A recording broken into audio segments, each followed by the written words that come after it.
नमस्कार। बात करते हैं किन कारणों से, किन वजहों से घर में लड़के लड़कियों की शादी में देरी होती है या रुकावटें आने लगती है। अगर घर में लड़के लड़कियों की शादी समय पर हो जाए तो माता पिता की चिंता दूर हो जाती है। अगर ऐसा नहीं होता तो माता पिता बच्चों की शादी को लेकर चिंतित रहने लगते हैं, क्योंकि सारी जिम्मेदारी शादी की माता पिता के ऊपर ही होती है। बात करते हैं कि कौन से वो कारण होते हैं। कुछ कारण ऐसे भी देखे गए हैं कि आपकी कुंडली में खराब ग्रहों की वजह से, अगर आपकी कुंडली में कुछ ग्रह खराब हैं तो भी आपकी शादी में समस्या आने लगेगी, आपकी शादी में रुकावट आने लगेगी। और कई जगह ऐसा भी देखा गया है कि आपके घर में कुछ वास्तु दोषों से भी आपके बच्चों की शादी में रुकावटें आने लगती हैं। कौन सी रुकावटें हैं, कौन सी समस्याएं हैं, उस पर बात करते हैं। उससे पहले आपको एक ज्योतिषी उपाय बता देते हैं। उपाय क्या है? आपको किसी कन्या की शादी में जाना है और उस कन्या के हाथ में जो मेहंदी लग रही है, उस कन्या के हाथ से कुछ मेहंदी लेकर अपने हाथ में भी लगा लेना है। अब जाने किन वास्तु दोषों से शादी में देरी होती है। शादी में जो देरी का कारण है वह कहीं ना कहीं शुक्र और मंगल का खराब होना, और लड़की की कुंडली में गुरु वृद्धावस्था में हो जाना, क्योंकि जो गुरु होता है वो लड़की की कुंडली में पति का सूचक होता है। तो बृहस्पति और शुक्र मंगल, ये तीन ऐसे ग्रह हैं जो विवाह में देरी करवाते हैं। अब देखना है कि इन तीनों ग्रहों की दिशाएं क्या होती है। तो दिशा आपको हम बता देते हैं। बृहस्पति की जो दिशा होती है वो उत्तर पूर्व दिशा होती है।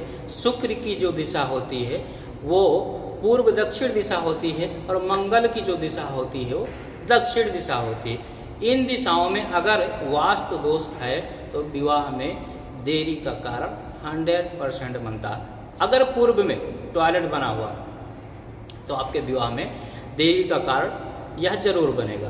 दूसरा नंबर, अगर दक्षिण दिशा में पानी की मात्रा बहुत ज़्यादा हो गई है और वह स्थान पूरा ठंडा पड़ा हुआ है, वहाँ पर गर्मी नहीं है, तो शादी में ये भी देरी का कारण बनता है। या दक्षिण में हल्का हो या दक्षिण दिशा में बहुत ज़्यादा गंदगी हो तो भी ऐसे में शादी में समस्याएं आने लगती है।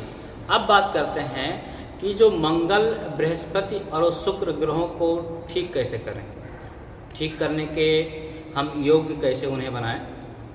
हमें क्या करना है, इसके लिए हमें उत्तर पूर्व की जो दिशा है उसको साफ रखना है। और दूसरा नंबर क्या करना है, हमें वहाँ पर उत्तर पूर्व की दिशा में मंदिर बनाना है।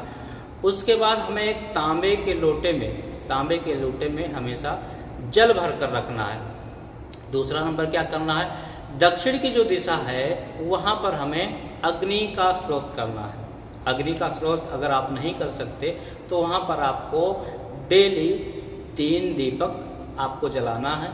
उसके बाद दक्षिण दिशा में आपकी जो ज़मीन है उसको ऊंची करनी है। अगर वहाँ की दक्षिण दिशा की ज़मीन अगर नीची है तो भी एक कारण बनता है। वहाँ की जो ज़मीन है उसको ऊंची करनी है, साफ सुथरा रखना है, और दक्षिण दिशा में आपको लगातार 3 दीपक जलाते रहना है। ये उपाय आप करिए, जरूर ही यह उपाय आपके जीवन में बदलाव लाएगा। जय श्री राम।